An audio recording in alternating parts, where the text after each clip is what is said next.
Nu er det tid til en liga for legender.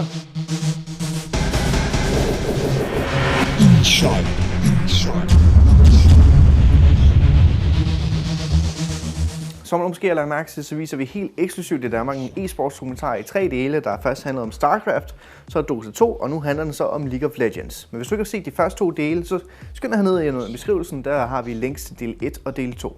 Men som sagt, så handler det om League of Legends, og god fornøjelse.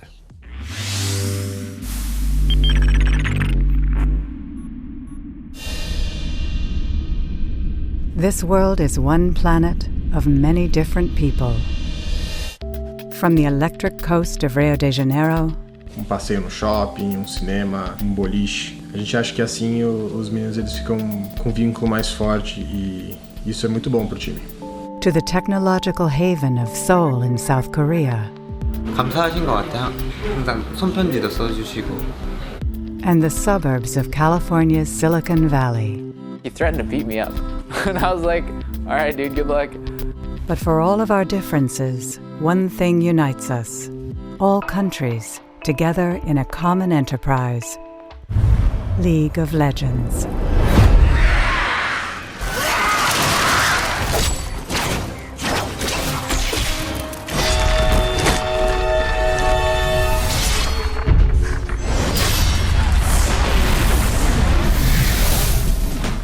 As the most played eSport in the world, League of Legends has it all. A dedicated professional league, a massive fan base, and an ever-increasing roster of inspired champions. For most people, this is a brand new world. But the elites who fight in it rely on a tool as old as time itself to achieve victory. These are their stories. Akuma will clean up that army. They want to do it. They're going to do it. They're going to do it. In favor of Dustin White Shield, the game is not quite over yet. Katie Bullet.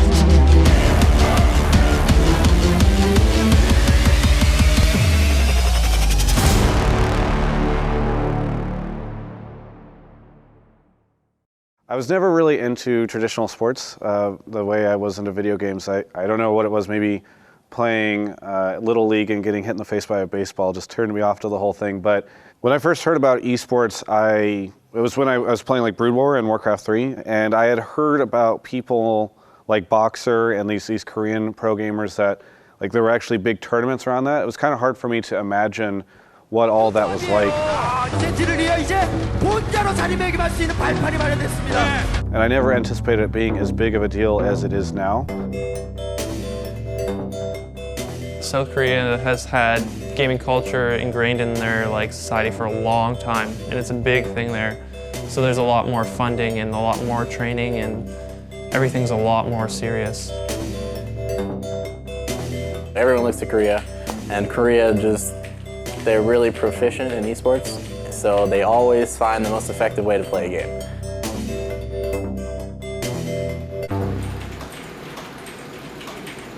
이름은 조세걸이고요. 이제 나진 실드 팀의 아이디는 나진 와치. 네, 한 번씩 경기를 끝난 날 팬분들이 오셔서 경기 끝나고 팬 미팅 때 먹을 걸 주시거나 가끔 옷도 주시고 되게 감사하신 것 같아요. 항상 손편지도 써주시고. 아무래도 저희 한국에서 열리는 롤챔스 지난 시즌, 윈터 시즌. And with only Leopard remaining, there the Nexus will go, and Najin White Shield starts a bit of a comeback here. The crowd's excited about that one. GG. 가장 짜릿했던 순간이었던 것 같아요. A double kill for Watch, actually. And Goong takes another one. Are you kidding me? Goong's so low. Moffat the only one left. He does that as lane. Oh, a triple kill though for Watch, and that's an ace in favor of Najin White Shield. The game is not quite over yet.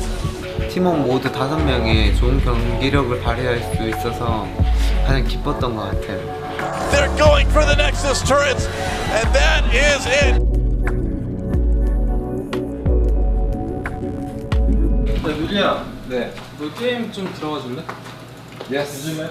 선수들이 항상 한 경기를 위해서 많은 날들을 연습에 투자하고 그리고 제가 한 회사에 소속이 돼 있어서 한 회사의 이미지를 어떻게 잘 보여야 돼서 그런 부담감 같은 것도 없지 않아 있어서 항상 경기를 위해서 열심히 하는 선수들이 경기에 대해 지거나 했을 때 되게 큰 스트레스로도 올 수 있어서 항상 열심히 준비해서 항상 승리만을 생각하죠.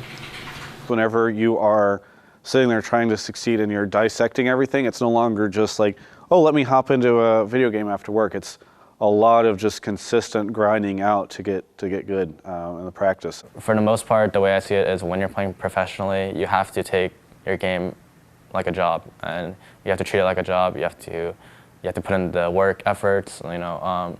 Your passion needs to be there if you want to truly be the best. League of Legends is really interesting in comparison to a lot of other MOBAs and RTSs just because the very unique design philosophy that Riot has. It's taking kind of the fantasy genre and kind of having some whimsical violence thrown in because you have characters like a Lulu who's kind of very silly, or an Annie who's a little girl who shoots a fire bear. I think it taps into some whimsy that's lacking from hard fantasy. League of Legends is a 10-man game. There's 5 players on each team. There's an AD carry, a support, a mid laner, a top laner, and a jungle. The AD carry is kind of like the guy that kind of carries his team on his back. He's like the strongest guy. He has the support helping him to make him stronger. He just worries about helping his team and making sure they get as strong as they can be. And all they're trying to do is trying to take the enemy's team's nexus, which is like their final base. A lot of game is determined by how well your team is able to coordinate and communicate and figure out what the opposing team is able to do. If you really want to win your lane in League of Legends, you need some good ganks, or you need to work well with your support, or unless you're playing mid, you need other help. You need that voice chat to be able to kind of communicate, okay, hey, I'm coming in for a gank, or this guy's missing up top, so be careful. In competitive gaming and specifically in League of Legends, the Korean scene is just incredibly strong. Those players certainly know how to win games of League of Legends, and they tend to dominate. Whereas on the other hand, you have a lot of up-and-coming regions like Brazil, Oceania, etc. that these are teams and players that are just sort of figuring themselves out.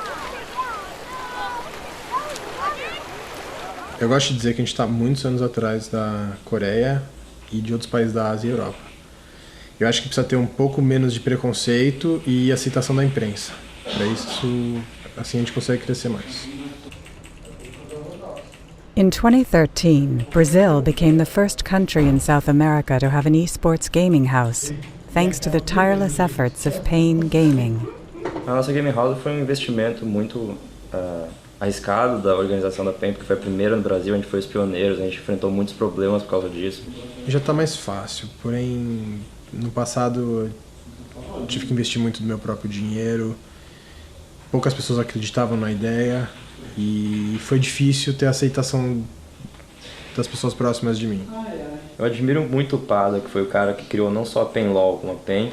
Ele investiu muito na gente quando o esporte estava nem dando retorno ainda para ele. Ele gastou muito com a gente, apostou na gente e a gente trouxe os resultados que ele esperava. Campeonato Brasileiro de 2013, o CBLOL. Depois de uma fase de grupos um pouco boa, a gente acho que só perdeu para CNB. A gente passou na semifinal contra a RMA, se não me engano, e foi para a final. Eu acho que a gente estava bem confiante, porém logo no primeiro jogo. Alex também ele consegue ativar os zones, vai acabar morrendo, caiu outro da torre do time da PEN, o Nexus está sendo focado, ninguém voltou, e a equipe da CNB. A gente teve um baque, a gente perdeu o primeiro jogo, mas a gente não deixou de acreditar, a gente conversou, viu que era melhor. Ult do Takeshi em cima dele para tentar ficar vivo, o Zertulio pula em cima dele, double kill do BRTT. Jogando a partida, a gente conseguiu a primeira vitória, conseguiu a segunda, e no último jogo a gente já estava muito confiante, a gente já entrou no jogo sabendo que ia ganhar, a gente fez, não, é só finalizar o jogo, não tem mais como eles conseguirem ganhar.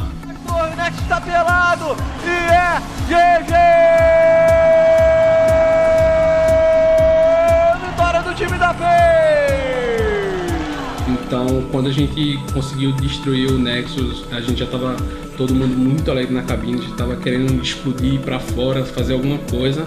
E eu me lembro que quando eu saí, só eu fui pra plateia, assim, o pessoal comemorou e tal, mas eu realmente estava muito entusiasmado, muito feliz.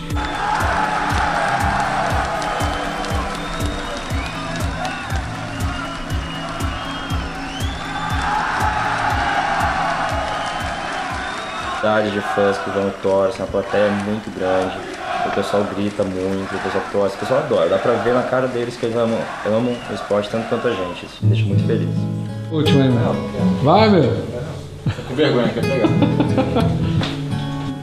A gente tenta criar um clima de família aqui, a gente é uma família, todo mundo mora junto, o problema de um é do outro, a gente quer sempre deixar eles sempre à vontade. Galera tá brigando aí pelo último. Vai sair um dokumentário isso aí. Meu Deus. Oh, poxa, isso? Os caras fazem mágica aqui, meu. As nossas atuações com o negócio da rede são muito boas, não? Então, o clima de família é legal porque o jogador fica feliz, se sentir em casa. Bom, como eu morava só com a minha mãe, ela ficou um pouquinho assustada no início, não sabia se ela apoiava ou não, mas depois que ela foi pro primeiro campeonato dela, ela viu a torcida e toda aquela vibração, ela se apaixonou e torce até hoje. Sempre me apoiou, eu sou muito grato a ela por isso, porque eu sei que nem todo mundo tem essa sorte.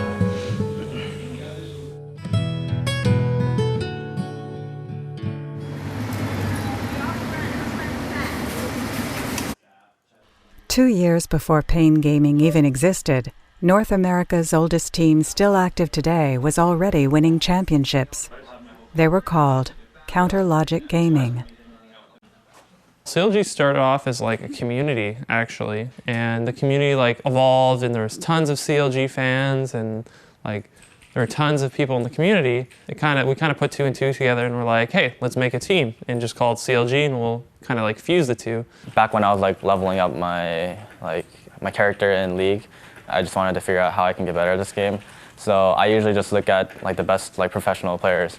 And at the time, Hotshot was one of the most popular streamers playing in Italy. I watched literally 200 games of Hotshot. We were dominant back in the day. Like we never lost a game, and if we lost a game, we never lost a series. So it was pretty. We had a stranglehold over like the League of Legends competitive scene, and we were just crushing everyone. Hotshot is a really passionate and enthusiastic guy. While Hotshot's asleep in his cute crocs, he ran to the nocturne jungle though. Oh, I don't think he's gonna wake up. He's like a zombie. He's never around in the daytime and he wakes up at nighttime. So the example is last night he woke up at 4 a.m. when I was up and it scared the shit out of me because he just walked over here and he's like, ugh. I'm not like too business centric and like obsessed with becoming the most wealthy person or esports team. I think my central focus is just to have everybody around me enjoying what they do. He would always have the best interests of his friends at heart. It would always be friends first, then business. So it just goes to show like what kind of nice guy he is. And he's the reason that I'm on CLG to begin with. Doublelift is an AD carry. That's his role. He's been playing it for several years now.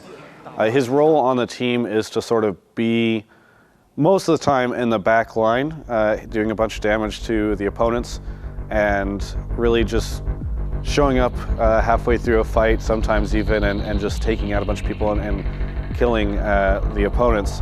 But sometimes he doesn't always do that. Sometimes he likes to play the more in-your-face AD carries. Link's just on the backside coming in to help, and it's going to be Doublelift, doubly taking on the Nexus by himself. My preferred style of play, probably pretty overly aggressive.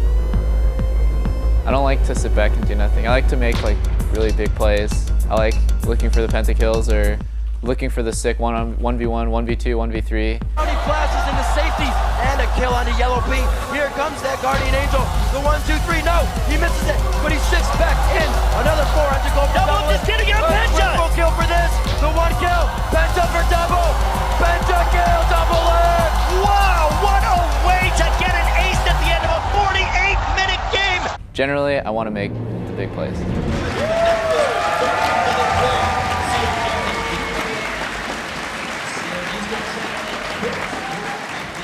Double growing up was kind of similar to me, never really got into traditional sports.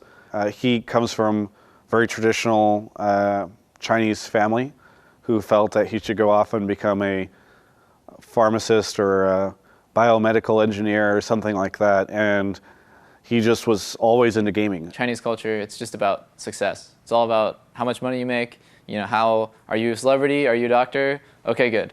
I start getting into really big arguments with my parents about should I become a pro? This is what I really want to do. My parents really just want me to go to school and study biology. And I was just thinking about it wow, studying biology just sounds horrible. I could be a pro gamer. This is my only opportunity that I'm gonna get in my whole life, I think. Whenever he saw the alternate pathway that he could take, he just decided to really go after that. And that definitely strained his relationship with his parents. We just got into a lot of altercations and just ended up, I got kicked out of the house. Hello, my name is Double, formerly of Epic Gamer, and today I became homeless AMA. He had just, in the middle of a fight, gotten up and took his computer and left with nothing but the clothes on his back. He was trying to figure out what to do, and it turned out actually that he lived pretty close to me, about 30 minutes away. It just kind of made sense to me that while this guy was waiting to go to college, maybe he could live with me, and I figured I'd just reach out. I had gone through a similar experience the summer before I went to college, so I figured, maybe I can help him and he can move in with me for the summer. If you believe in fate or whatever, it definitely felt like everything just kind of came together because we were really, really close friends right out the gate. And within a week or so, he had decided that he wasn't going to college because he wanted to keep doing the competitive gaming and he felt like that he could afford it. He decided to do that, and I remember telling him, I wish that I could do something in esports like you because I think it's really interesting. So he suggested that I interview League of Legends pros because no one was doing that. Ended up sort of starting my career just by doing that as a hobby, and it eventually became this thing. And so I definitely owe a huge debt to him. On the other hand, he was able to continue pursuing gaming because of me. So I think it's kind of neat that both of us were able to help each other get to the places where we are. You don't have any choice in the name that you're born with. My name is really hard to pronounce and it's super Chinese, so I just have an American name, Peter, and I tell everyone my name is Peter. But when you get into esports, you have the choice. You can, at any time, you can change your name, and I think that's super cool that you get to choose what people call you. The GG part I got from playing Warcraft 3, and it was a big manner thing to say GG at the end of the game. So that's where I got it from, Hotshot GG. My handle is from World of Warcraft. I wanted to do something with my afro, and I was like, okay, afro, I play cow, and then just clicked. Your parents chose this name for you, but when you get into esports, it's a whole new life. You have this new persona where you can, if you're this super shy nerd like I was, you can just start being super cocky. You get to choose how people see you, and your name is super important for that too. So I really like that about esports, and I think in traditional sports, it's a shame that they can't do that too.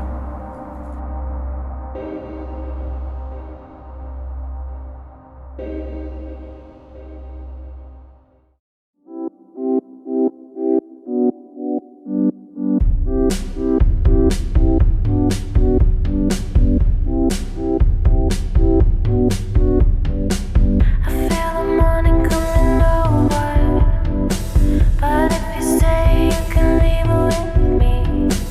I'll tell you everything.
any interesting stories that the world hasn't heard about your teammates that you would like to share? Fuck you, Link. Mordekaiser, BR. Vil du så tredje og sidste del af eSports dokumentaren for Racer af? Hvad synes du om det? Skriv din mening i kommentarfeltet hernede under, og så del og like indslaget som altid, og så ses vi også igen næste gang.